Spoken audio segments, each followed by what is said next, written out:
Eternal Health, episode number 21.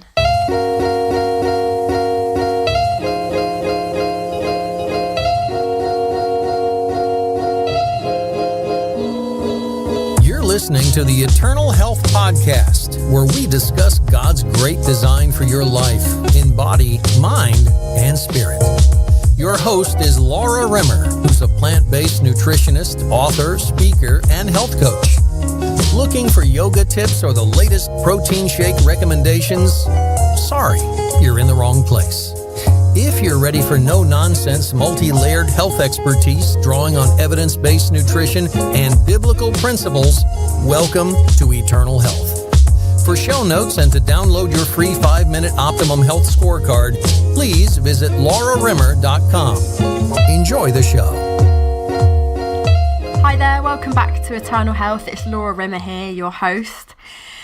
This week, I'm just going to get straight into it. We are talking about the effect of pesticides on our health.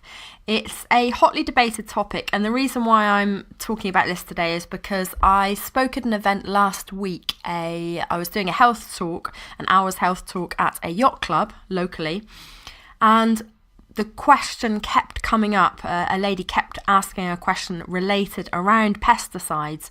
Are they harmful for us? What foods contain pesticides? How can we avoid them? What effect will they have on our bodies? She was asking questions along those lines. So I thought I would share the answers that I gave to her with you today, because it's an important topic. She was right to raise it. You know, the food choices we make need to be informed around the amount of chemicals that are going into those foods, and where possible, where our budget allows, where availability allows, what can we do that's reasonably practicable and practical in our life to be cutting down on the amount of toxins in the form of pesticides that we're getting in our body. So that's the topic for today's podcast. If you haven't caught last week's podcast yet, episode 20, then that's actually related somewhat to this week in terms of the toxin aspect of things. Last week's was how to tame the toxins in your diet and life for joy and freedom. And I discussed 9 areas of your diet and life that we need to be detoxifying for great health. So if you're looking to lose weight, tackle an ongoing health issue or anything like that this year, then definitely go back and listen to that one. Now, I was going to bring you a podcast today on clean and unclean animals and foods and meats as described in the Bible. I was going to do a bit of partly a theological appraisal of eating and the foods which are good for us, and in particular what God labels as clean and unclean, looking back in Deuteronomy and Leviticus 11 in the Bible. And also bringing in the health aspect of what's good for us. But to be completely frank, it's a big study. I've started all the research, but don't feel quite ready yet to produce the podcast on that topic. So I'm going to continue to read, research, pray on this, and then I will bring you that hopefully in a few weeks' time. So that will be an interesting one. Whether you're a Christian or not, it's interesting to hear from the Bible some of the animals that are declared as clean and unclean, and the reasoning behind it, and the implications that it has for us in this day and age and the food choices we make. So keep an eye out for that one, hopefully in a few weeks' time. So let's get into today's podcast, all about pesticides. Now, I'm going to talk first off on what pesticides are used in our agriculture, in our farming, on our fruits and vegetables, and in the meat industry.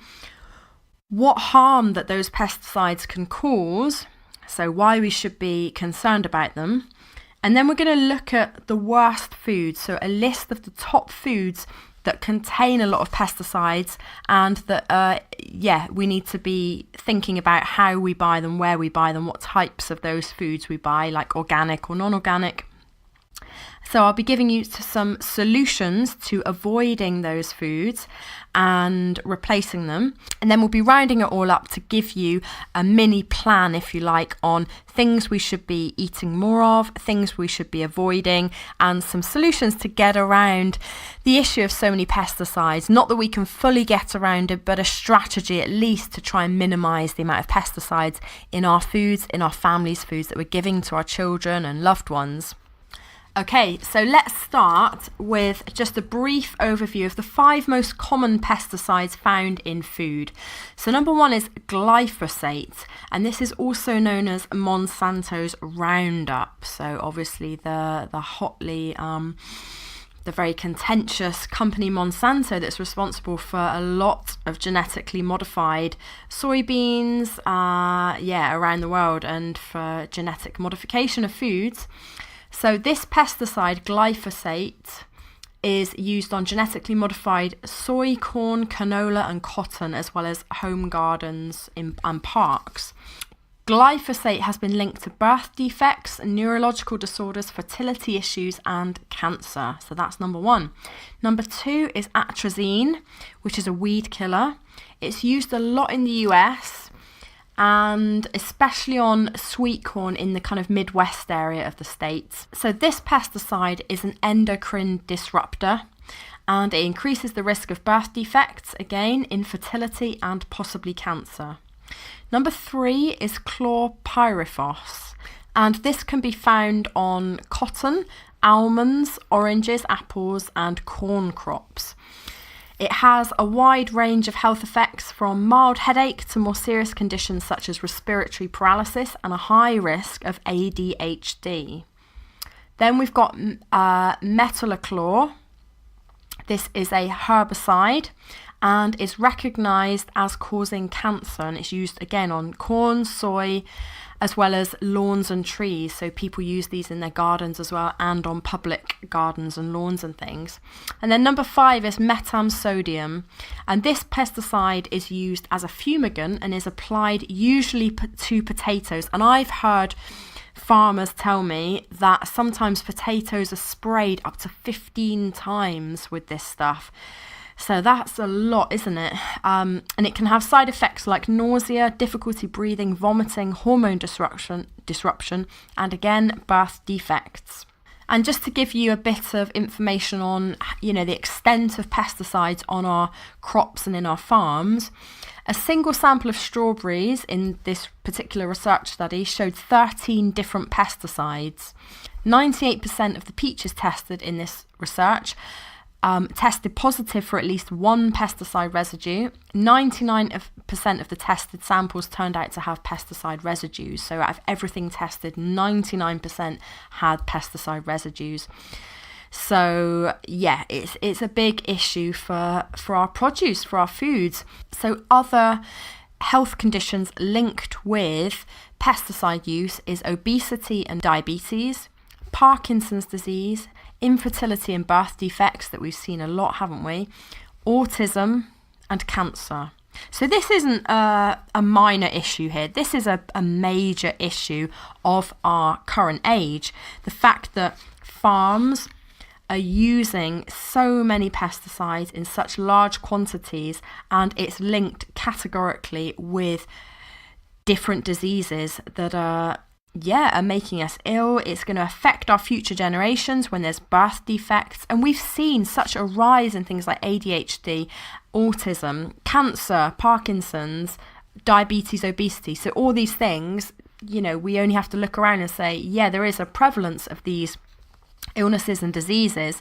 So what can we do about it? Well, let's look at the top 15 or so foods that contain the most pesticides, so we know where the land lies, and excuse the pun, and we can be looking to make some changes here. So here's the top foods, and when I say foods, in particular produce, so fruits and vegetables, arable farming produce that are most contaminated with pesticides. So number 1 is strawberries, and this has been number 1 for a few years now, and I'm getting this from the Environmental Working Group's website, which has got a list of all 48 fruits and vegetables with pesticide residue data, and this is at ewg.org, and you can click on the link that says the Dirty Dozen and the Clean 15. So it says EWG analysed pesticide residue testing data from the US Department of Agriculture and the Food and Drug Administration to come up with rankings for the following popular fresh produce items. All 48 foods are listed below from worst to best. So as I say, strawberries are right at the top of the list. So we want to be avoiding, really, at all costs, commercially bought strawberries. Same goes for number 2, spinach. And if you think about it, if spinach is sprayed, the leaves are so very thin, aren't they, that even if we wash these things, the pesticides aren't going to get washed off. And oftentimes the pesticide permeates through the skin of the fruit or the vegetable anyway. So think of, certainly something like spinach, it's going to be throughout the whole leaf, that pesticide. And strawberries, again, you're going to be getting pesticides into the layers of the skin because you directly eat, don't you, a strawberry. You don't peel a strawberry or take off the outer skin. We eat the strawberry whole. So strawberries number 1, spinach number 2, number 3 is nectarines. Number 4 is apples.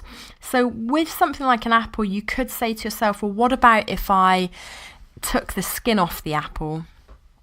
Potentially it could make a bit of a difference, but there's a lot of goodness in an apple skin and in a nectarine skin and a peach skin and a pear skin. So why do we want to be taking that fiber rich, that nutrient rich skin off of our fruit because it's been contaminated with pesticides? The better option is to be buying an organic version of that spinach, apples, nectarines. So number 5 is peaches, number 6 is pears, 7 is cherries, number 8 is grapes, 9 is celery, 10 is tomatoes, 11 sweet bell peppers, 12 is potatoes, 13 is cucumbers, 14 is cherry tomatoes, and number 15 is lettuce. So there's a few common themes here. Firstly, the thing that sticks out in my mind is anything that's green and leafy and very, very thin and wafery. So spinach and lettuce, for example, obviously, we want to be buying organic every single time. Then you've got all your salad veg, so cherry tomatoes, cucumbers, celery, as well as the spinach and the lettuce. So I always make a point of always buying organic celery, cucumbers, spinach every single time, because I also make a lot of smoothies. So imagine if what you're doing, you're thinking that you're doing something healthy. If you're like me making a smoothie, imagine eating large quantities of these salad vegetables and leafy greens every day, thinking you're doing a great job for your health, but because it's commercially bought, it's got a real concentration of pesticides in, then you're going to be, just increasing the amount of pesticides that you're exposing your body to by not buying organic and buying these commercially bought salad veg, which are really high on the list of containing a lot of pesticides. So to recap, spinach, lettuce, cucumber, celery, tomatoes, and also you can add kale to that. Kale is down at number 19 on the list as well. So all of those salad veg, anything you might be putting in a green smoothie, wants to definitely be organic, not a commercially bought sprayed version. And then you've got the fruits which you don't peel, so the strawberries, the soft fruits, peaches, apples, pears, cherries, grapes, blueberries are later down on the list as well. So those things, those soft fruits, sweet, juicy fruits, you want to be buying organic. You want to be avoiding the pesticide-laden, commercially bought ones. So that's all I'll say on that list. Let's now look at the Clean 15, which is the things that you can buy potentially commercially bought and not have to worry so much about them being organic. So number 1 is sweet corn. So sweet corn, is number 1 on the Clean 15 list. And if you think about it, sweet corn comes in a husk, doesn't it? So you can take that husk off. What I would say on sweet corn is you just want to make sure that although it might be commercially grown, that it's not genetically modified, because much of, certainly in America, much of the sweet corn is genetically modified. So you don't want to be, not factoring that in as well. So as long as it's not GM, then a commercially bought sweet corn is okay on our okay list. Number 2 is avocados, and think about that again. It's something that is peeled. You don't eat the skin of the avocado, do you? So you're getting the goodness from the inside, throwing away the outer layer. And the same goes for number 3 on the list, pineapples. We never eat the skin of pineapple, do we? Well, most people I know don't. So you're cutting off quite a thick chunk of the flesh there, aren't you? And getting rid of it. So number 1 on our list of okay foods, sweet corn. Number 2, avocados. 3, pineapples. Number 4 is cabbage. Now that actually surprises me, and that's nice to hear actually, that a commercially bought non-organic cabbage is not too bad. Number 5 is onions, and again, onions are peeled, aren't they? So that gives it some protection. Number 6 is sweet peas, frozen, which is nice to know, isn't it? Because I don't know about you, but I rarely buy fresh peas, whereas frozen peas are just so convenient, aren't they? So that's good to hear. Number 7 is papayas. But again, as with sweet corn, you need to make sure that it's not genetically modified, because some papayas are GM these days. Number 8 is asparagus. Number 9 is mangoes, so another peeled fruit. 10 is eggplant or aubergine. Number 11 is a honeydew melon, and 12 is kiwi, and 13 is cantaloupe melon. So again, 3 peeled fruits. Number 14 is cauliflower, and number 15 is grapefruit, which again is peeled. So I think we've got a bit of a pattern here, haven't we? The things that we definitely should be buying organic and not buying commercially, our salad vegetables, our leafy greens, and our soft fruits that we don't peel. And the things that we possibly can get away with are anything with a thick skin, such as avocados, pineapples, onions, mangoes, melons, grapefruits, oranges. Those things are on the clean 15 list with less pesticides, and our ability to get rid of some of the pesticides by peeling those things. So that's a good rule of thumb to live by when you're out in the supermarket. Just have this in the back of your mind. You know, we want to be increasing our savviness, if you like, as a consumer, as a buyer of produce, fruits and vegetables. So here's a question you might be asking. That's all very well about fruits and vegetables, and that's useful information, but what about meat and dairy products? How do pesticides affect them?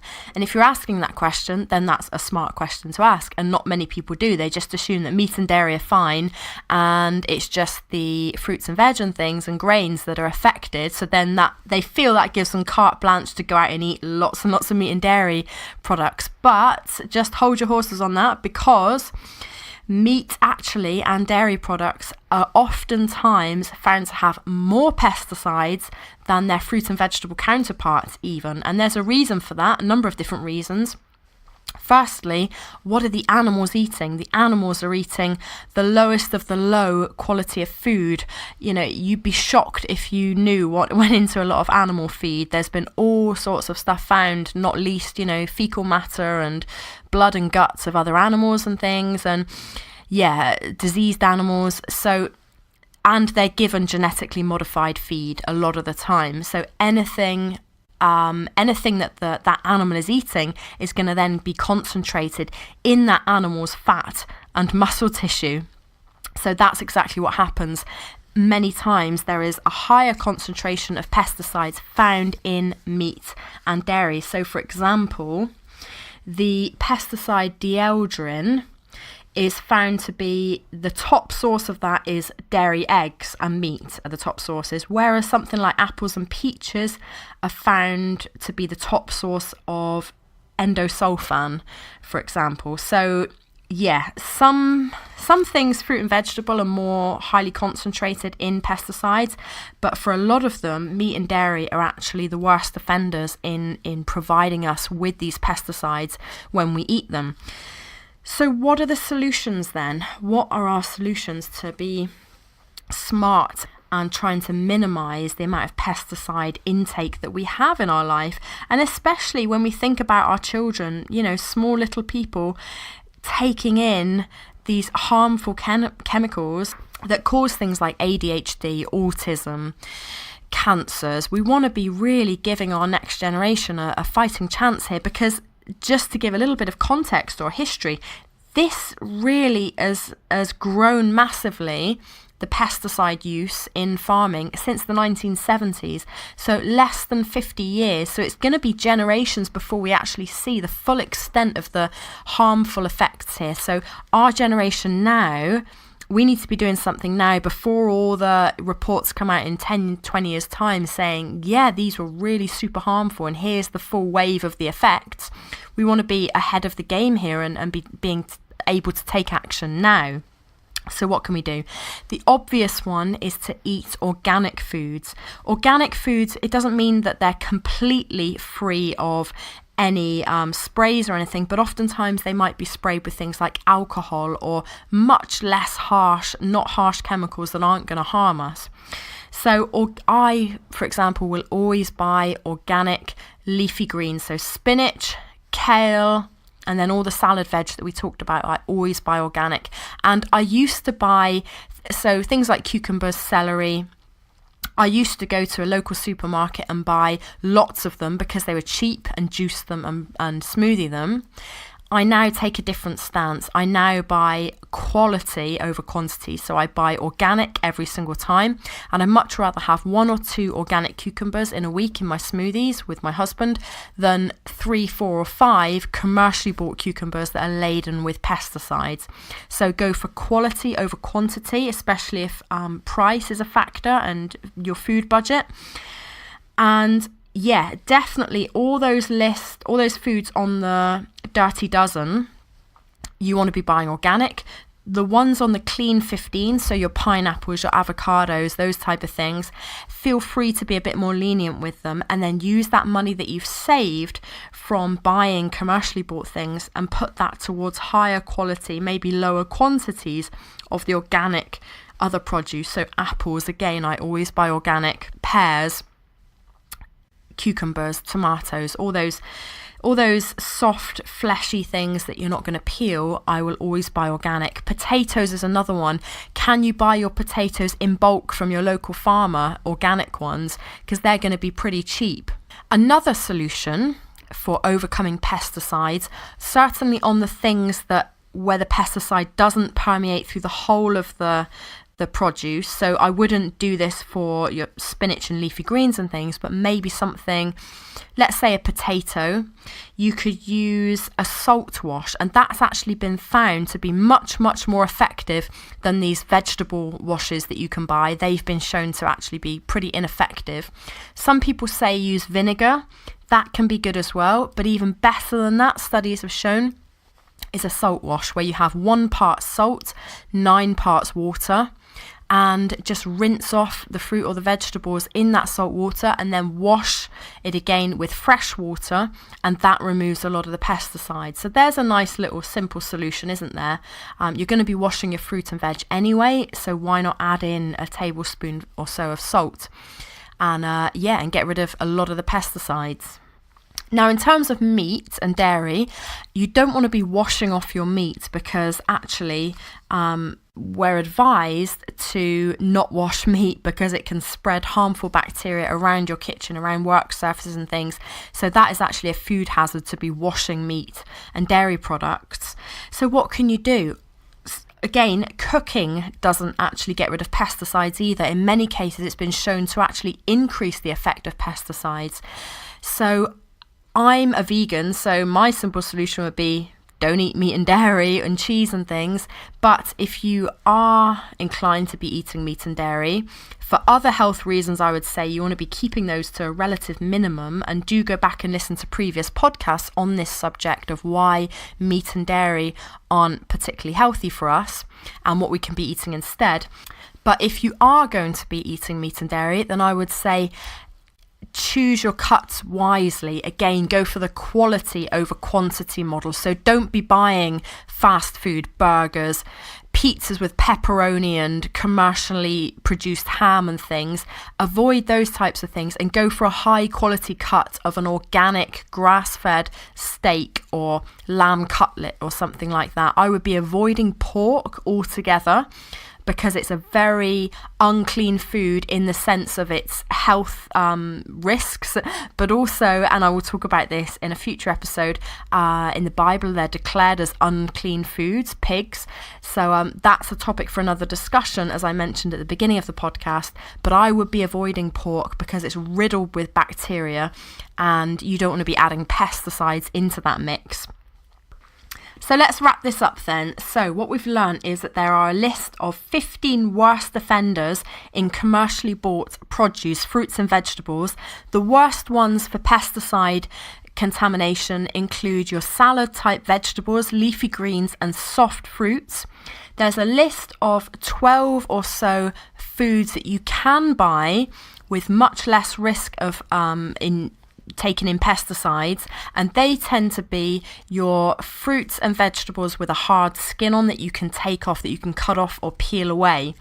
So that's something to bear in mind when you're making your choices over your fruits and vegetables, what to buy organic, what not to buy organic. And in terms of meat, my advice would be cut it out altogether. If you can't do that, minimize it. Swap meat maybe once or twice a week for things like beans, lentils, that type of stuff.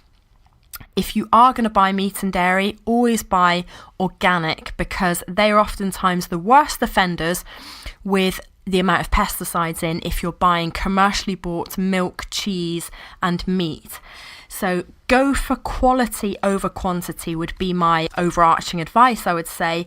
Buy less food if needs be, but supplement it with the higher quality produce, the higher quality meat and dairy, and then add in things like beans and lentils and nuts and seeds and whole grains, which are cheap. You can buy in bulk, they're cheap. You can buy these organic, still very cheaply. So that will then make sure that your food bill hasn't gone astronomically high because you're buying all this organic, high quality meat and dairy and produce.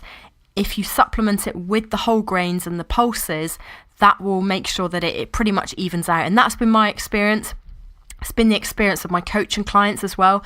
One of my coaching clients recently, Jeff, we worked together for 8 weeks, and he not only got rid of his stomach ulcer problem, he reduced his shopping bill by £200 English a month.